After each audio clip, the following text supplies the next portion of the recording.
وہ ان کا جو فارمر طبقہ تھا, جو ایگریکلچر جو سیکٹر تھا, اس میں $80 بلین کی اس نے سبسڈیز دے کے, تو وہ جو کچھ وہ ایکسپیکٹ کر رہا تھا کہ شاید اس سے ٹیرف سے جو ہے وہ اتنا پیسہ آئے گا اور اکانومی دوبارہ جو ہے وہ اس کو ایک پش اپ ملے گا, وہ نہیں ہوا.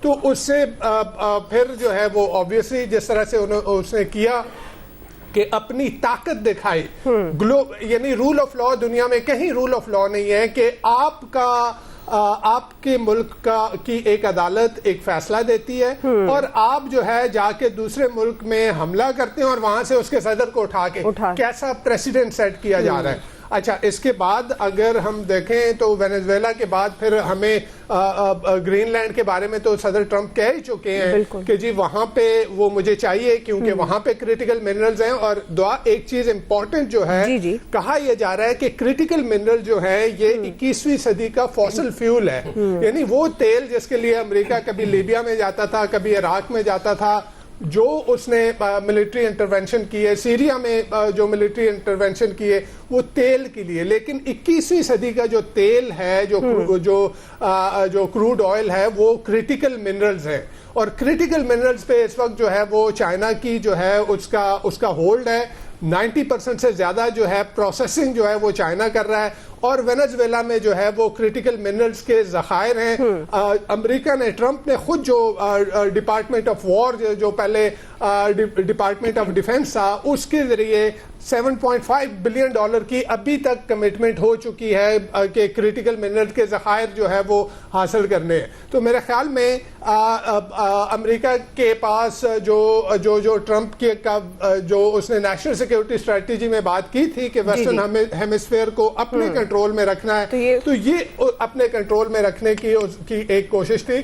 لیکن ایٹ دی سیم ٹائم ایک بہت غلط پریسیڈنٹ سیٹ کیا ہے کہ اس سے مائٹ از رائٹ, یعنی جنگل کا قانون ہے جس کی لاٹھی اس کی بھینس. اور اس سے ایک بات اور واضح ہو جاتی ہے کہ کمزوری جو ہے آج بھی 21ویں صدی میں, جب ہم کہہ رہے ہیں کہ ہم سیولائز ہو گئے ہیں, سیولائز نہیں ہوئے. آج بھی جنگل کا قانون ہے, جس کے پاس طاقت ہے وہ اپنی بات جو ہے وہ منوائے گا. صحیح. جی ایاز صاحب, جو رول آف لا کی بات کر رہے ہیں, اب جو پریسیڈنٹ سیٹ کر دیا اب ڈونلڈ ٹرمپ نے, آپ کو لگتا ہے اب کیونکہ اور ممالک بھی اس زد میں آ رہے ہیں جن کو وہ وارننگ بھی دے رہے ہیں, ایران کو بھی دھمکیاں دے رہے ہیں, تو اپنے آپ کو اسرٹ کرنے کے لیے, اپنے آپ کو پولیس مین کا جو رول ہے اس کو مزید اجاگر کرنے کے لیے, جو کہ وہ چاہتا ہے کہ ہر جگہ اسی کی سے ہو, تو وہ پھر یہ رول آف لا کی دھجیاں وہ خود بکھیرے گا. تو اس کے پھر دور رس نتائج کیا ہوں گے؟ دیکھیں, چیزیں وہ یہ بھی پریڈکٹ کرتے ہیں لوگ کہ شاید اسی صدی میں تیسری عالمی جنگ بھی ہونی ہے.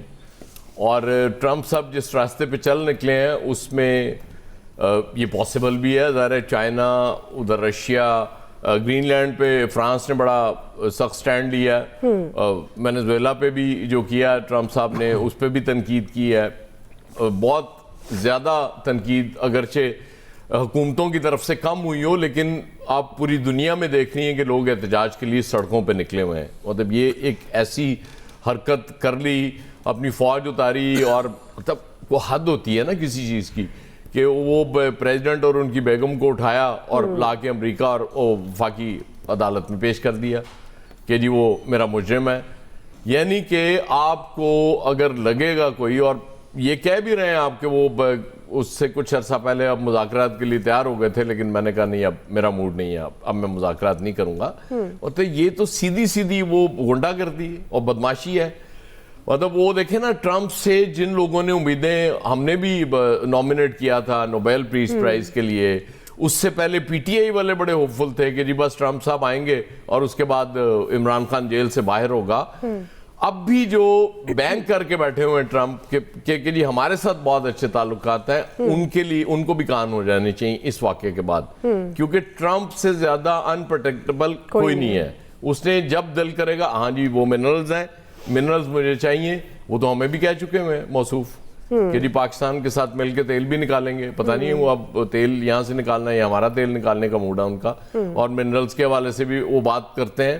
یہ تو کلیئرٹی کے ساتھ بات کرتے ہیں. اور جو لیٹسٹ ہمارے خطے میں سب سے بڑا وہ کرنے جا رہے ہیں ایران میں ریجیم چینج, کیونکہ یہ بڑا پرانا ان کا یہ خواب ہے کہ یہاں سے ریجیم چینج کر کے, اور رضا پہلوی صاحب تیار بیٹھے ہوئے ہیں وہاں کہ جی آ کے اقتدار سنبھال لیں گے, اور اس کے بعد امریکہ کا ہمارے لیے افغانستان میں انڈیا, انڈیا میں انڈیا, یہاں بالکل ایران میں وہ ایک ایسی گورنمنٹ جو ظاہر ہے کٹ پتلی ہوگی امریکہ کی, جو امریکہ سے کی طرف سے کہا جائے گا, تو ہمارے لیے بھی خطرات کم نہیں ہو رہے, بڑھتے جا رہے ہیں.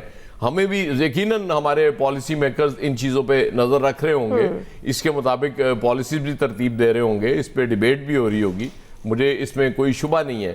لیکن مشکلات اور خطرات بڑھتے جا رہے ہیں اس خطے میں. وہاں تو انہوں نے اب سب کو دھمکیاں دینی شروع کر دی نا, میکسیکو کو بھی کہا ٹھیک ہو جاؤ, کولمبیا سے بھی کہہ دیا, اور اس کے بعد بہرحال کیوبا پہ فی الحال وہ ہاتھ نرم ہے کہ وہ خود ہی کلیپس کرنے والا ہے, اس لیے وہاں فوجی کارروائی کی ضرورت نہیں.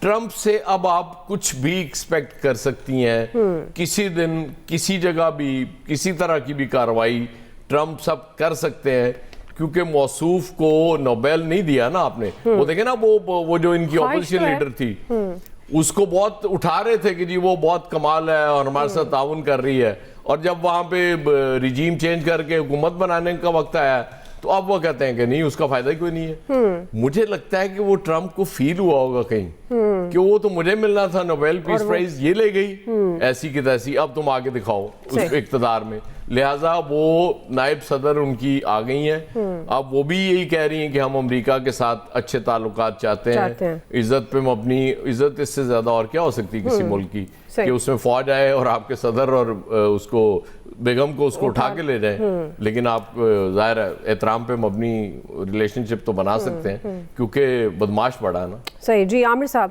امن کی خواہش رکھتے رکھتے جنگ کی طرف اور دیگر ممالک کو بھی اس کے طرف, اب جس طرح کہا جا رہا ہے کہ ایک خطے میں وہ جو پولیس مین والا رول ہے وہ اس کو قائم رکھنے کے لیے کر رہے ہیں, لیکن اس کے آپ دوررس نتائج کیا دیکھ رہے ہیں عامر صاحب؟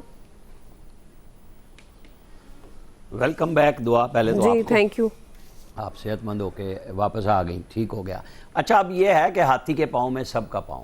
ٹرمپ مست ہاتھی ہے اور وہ جو دل چاہتا ہے کرتا ہے. وہ تو کہتا تھا جنگیں نہیں کرنی, وہ لوگوں کو اغوا کر رہا ہے, اٹھا کے لے کے آ رہا ہے. صدر کارٹر جو تھے اپنے آخری دنوں میں ایران میں گھس گئے تھے, اپنے امریکی موویوں کو نکالنے میں ناکام رہے, کئی جگہوں پہ اور پہ بھی ناکام رہے, کہیں کامیاب ہو گئے. یہاں پہ اندرونی سازش بہرحال کامیاب رہی اور مخبریاں بھی ہوئی, کچھ لوگوں کو انہوں نے ٹانگا بھی ہے فوجیوں نے پکڑ کے. اور جہاں فوج کمزور ہو جائے, جہاں ادارے کمزور ہو جائیں, آپ کی ریاست خود کمزور ہو جائے, جیسے اب ایران کا مسئلہ تھا کہ ان کے پاس فضائیہ نہیں تھی, تو میزائلوں کے علاوہ ان کے پاس کوئی جواب نہیں تھا, تو اس میں بہرحال بہت اچھا کردار سعودی عرب اور پاکستان نے بہترین انداز میں نبھایا, اور آج وہ لڑائی ایک اور سمت میں چلی گئی کہ وہاں نہیں رہی.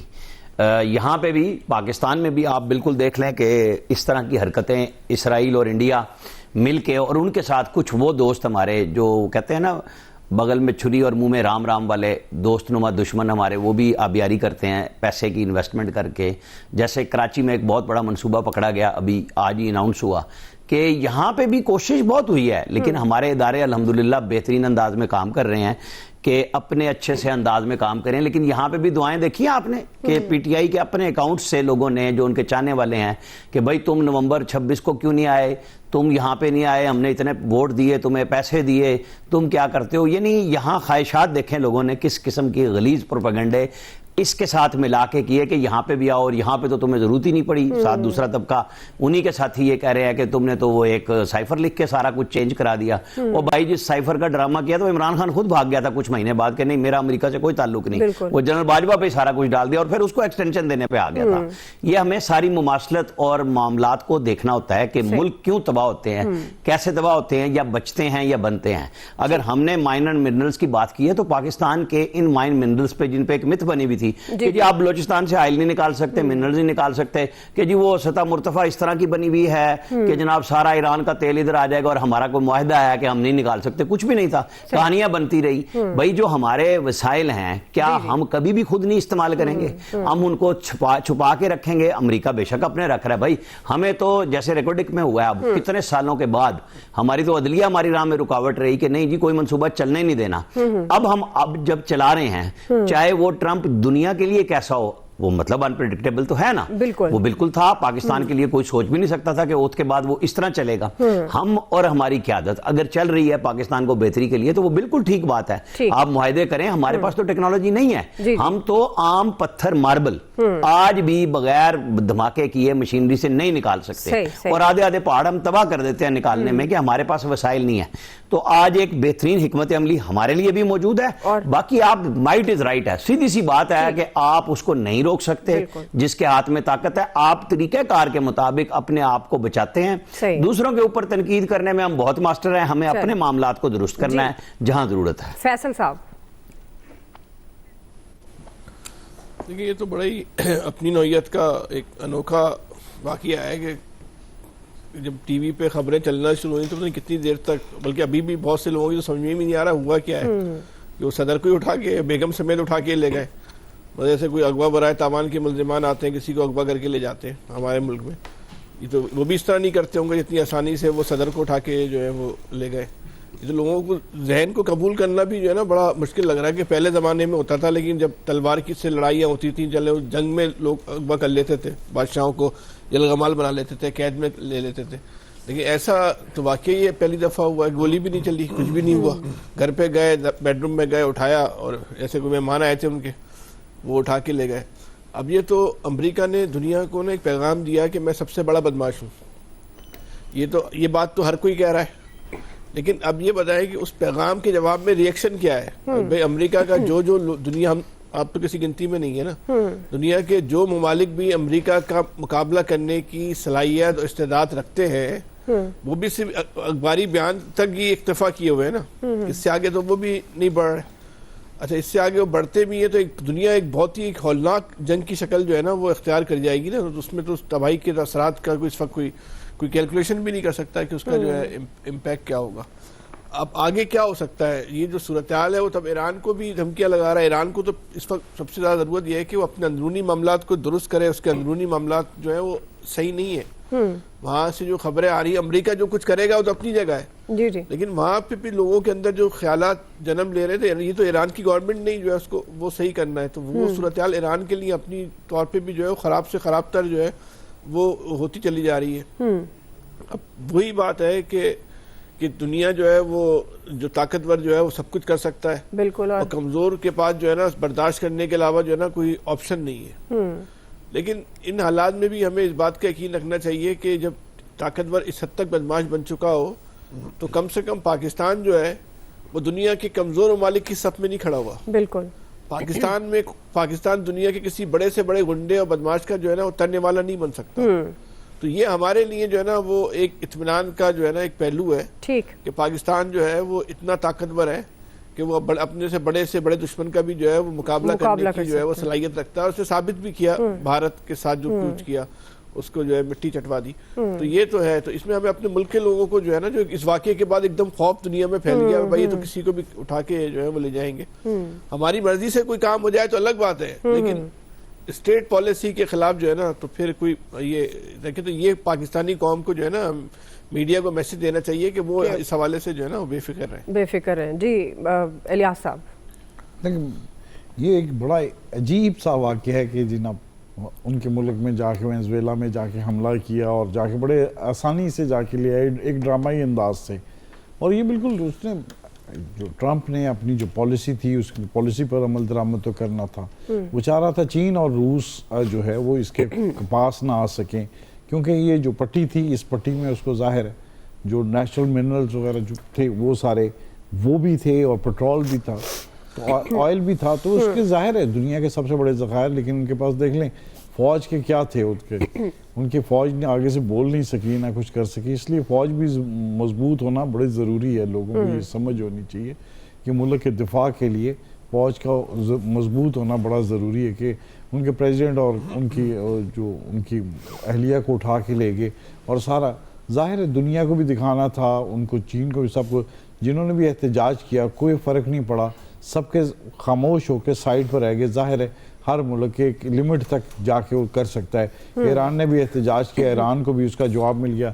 تو ظاہر ہے اس نے امریکہ نے اس وقت بتانا ہے کہ جی وہ جو ہے ان کی جو ہے عالمی سطح پر جو اس کی قوت ہے, جو جس کے بارے میں کہہ رہے تھے کہ کمزور ہو گیا اور چائنا سپر پاور اس کے مقابلے میں آ رہا ہے, تو اس نے ظاہر ہے اپنے خطے دنیا میں بتانا تھا کہ جی آج بھی وہ سپر پاور ہے اور وہ جو بھی چاہے وہ آرام سے کر سکتا ہے اور اس کے سامنے کسی اختیار نہیں. وہ ظاہر ہے اس نے اپنے چیزیں جو ہیں وسائل وغیرہ ہے دنیا میں جو تاکہ دوسرے آ کے نہ لے سکیں, چین اور روس نہ آ کے لے سکے اور وہ خود ان پر قابو کر سکے, اور ان وسائل پر وہ رکھنا چاہتا ہے کہ اپنی دسترس رکھنا چاہتا ہے. اور بالکل اس کے بعد بھی جو دوسرے ممالک اس کی بات نہیں کوئی سنتا یا جو اس کے ساتھ ہے, تو وہ بالکل ان کے ساتھ بھی بالکل اسی طرح اپنی کالونیز کی طرح بالکل کرے گا اور بالکل اپنے اختیارات رکھے گا. تو اس لیے دوسرے ممالک کو بھی انہوں نے سبق دے دیا ہے آہستہ کہ جناب ہم جب بھی چاہیں جس پر بھی چاہیں اٹیک کر کے آرام سے جو بھی کرنا چاہیں کر سکیں. تو اس کے علاوہ چین کو اور روس کو بھی اس نے سائیڈ لائن کیا, کہ ظاہر ہے سب کو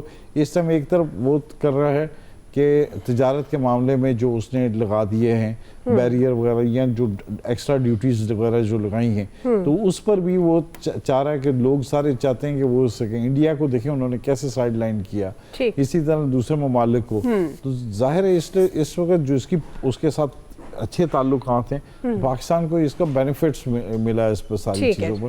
تو ان چیزوں کو دیکھنے کے لیے اب ساری جو چیزیں ہیں خارجہ پالیسیز وغیرہ کو اپنے کو مینٹین کرنے کے لیے دنیا کے دوسرے ممالک کو بھی اپنا بدلنا پڑے گا, تبدیل کرنا. ٹھیک ہے جی, پوائنٹ آپ کا آ گیا. بریک لے رہے ہیں ناظرین, بریک سے واپس آئیں گے. دوسرا بڑا سوال, ملک کی سیاست میں عدم اعتماد کی فضا برقرار ہے. ہم بات کر رہے ہیں کہ گورنمنٹ اور اپوزیشن اپنی اپنی شرائط پر ڈٹ گئے ہیں. مذاکرات کون نہیں چاہتا, اس پہ بات کریں گے, حکومت یا اپوزیشن. بریک کے بعد بات کلیئر ہے, ہم نے کہا ہے ہم بات کرنے کے لیے تیار ہیں ان بنیادی چیزوں کے اوپر جس وقت ملک کو بحران سے نکال سکتی ہے. الٹیمیٹلی جب رول آف لا کی بات ہوتی ہے اور عدلیہ کی آزادی کی بات ہوتی ہے, جو بے گناہ جیلوں میں ڈالے ہوئے ان کی بھی آزادی کی بات ہوتی ہے. تمام بے گناہ قیدیوں کی, چاہے وہ سیاسی قیدی چاہے دوسرے قیدی ہیں. جہاں تک پاکستان کو صحیح ٹریک پر لانے کے لیے تو ہاں ہم سب تیار ہیں, آ جائیں بسم اللہ بات کریں. اور کوئی یہ سوچتا ہے جی کہ مثال کے طور پر ان کو ہم خاموش کرائیں, پتہ نہیں کیا کیا باتیں سوچتے ہیں.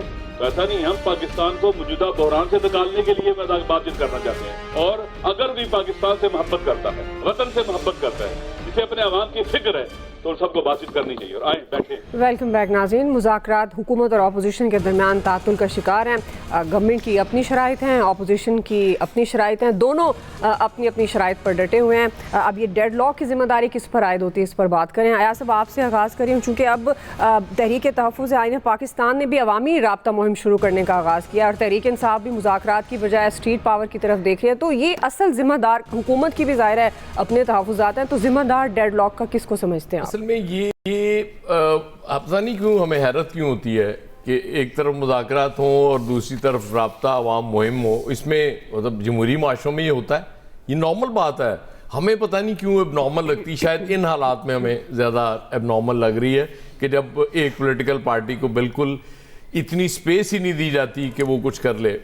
اب دیکھیں وہ پنجاب آئے تھے سہیل آفریدی, اور اس کے بعد بہت سے نئے گلے شکوے ہوئے, اور اس کے بعد دورہ میں آپ نے دیکھا اس کے بعد تک اس کے اثرات ابھی تک نظر آتے ہیں.